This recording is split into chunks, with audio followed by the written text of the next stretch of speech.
Before I begin today, I want to briefly note that yesterday marked the 5th anniversary of my first daily devotional. In the 5 years since, I've written and produced about 1,292 of them. I say about because in the beginning I wasn't quite as focused on keeping track of them as I am now, once it became clear that this was going to be an ongoing project. When I began, we were just 10 days into COVID lockdown. At the suggestion of two different folks, I started doing these because it was a good way to keep us connected.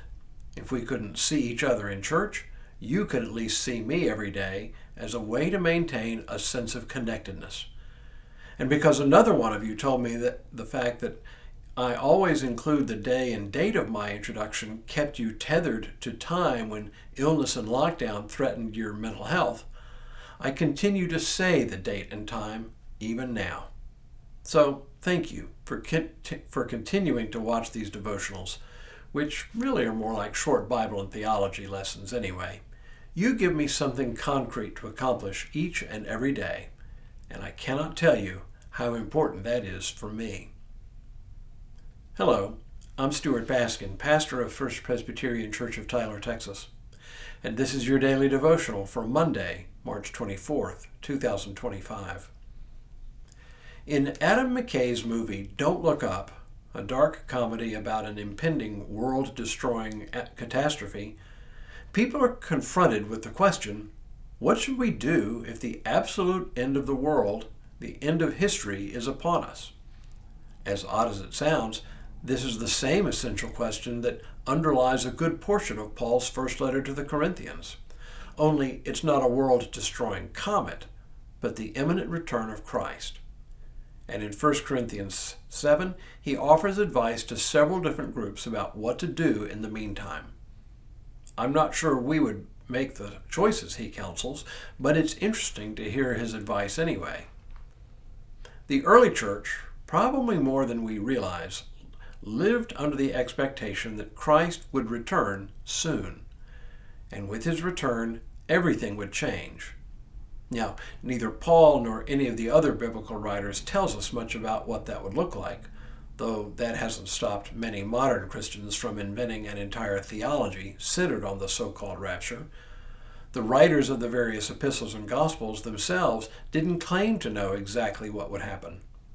Rather, they focused, as we do properly, on the matter of how we should live our lives in light of the gospel.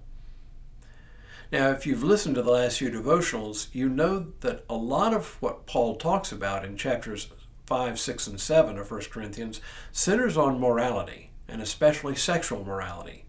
But Paul is not just being a nag. He's focused on the imminent return of Christ and what that means for people's actual daily living. Beginning especially in chapter 7, he focuses specifically on the question of marital relations. Should married persons divorce? Should Christians married to non-Christians divorce? Should married couples begin to practice celibacy? These sound a little strange to our ears, but Paul's actually onto something. Now he turns his attention to widows and to folks who are engaged. Listen to what he says here. Now, concerning virgins, by which he means people who are engaged, I have no command of the Lord, but I give my opinion as one who by the Lord's mercy is trustworthy. I think that in view of the impending crisis, it is well for you to remain as you are.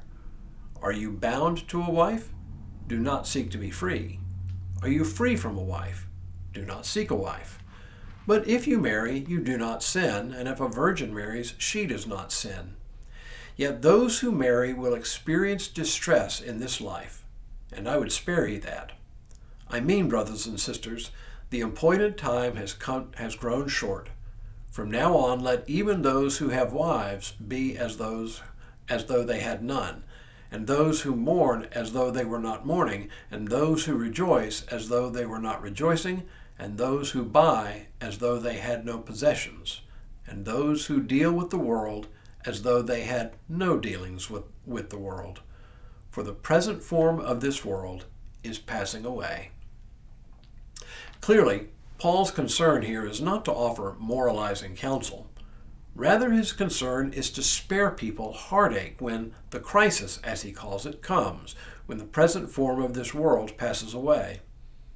Again, notice that he doesn't tell us what that will look like, because that's not the important thing for him. The important thing is how to live on this side of the coming cataclysm. In Don't Look Up, different people do different things as the end nears. Some ignore it, burying their heads in the proverbial sand. Others panic and lose control. But one group does what seems like the sanest thing on earth. They have a dinner party. Of course, it begins on a melancholy note, but it turns into an extended Thanksgiving for the little ordinary things in life, of which human connection, relationships, take center stage. Paul wanted to spare his flock the heartache of what we don't know by encouraging his flock to limit their sense of loss by, in effect, turning away and turning inward. But I wonder if it isn't those very relationships that would be most important in the end. I find comfort here that Paul explicitly gives this advice not as a command, but simply as his own personal opinion. For in the end, it invites us to place ourselves in the shoes of his congregation and ask ourselves, if the end of all things were right before us, what would we do? I hope the answer is to surround ourselves with those who mean the most. Tomorrow, Paul continues his advice as he winds up this section of his letter. But for now, may God continue to bless you and keep you in all that you do this day and in all the days ahead.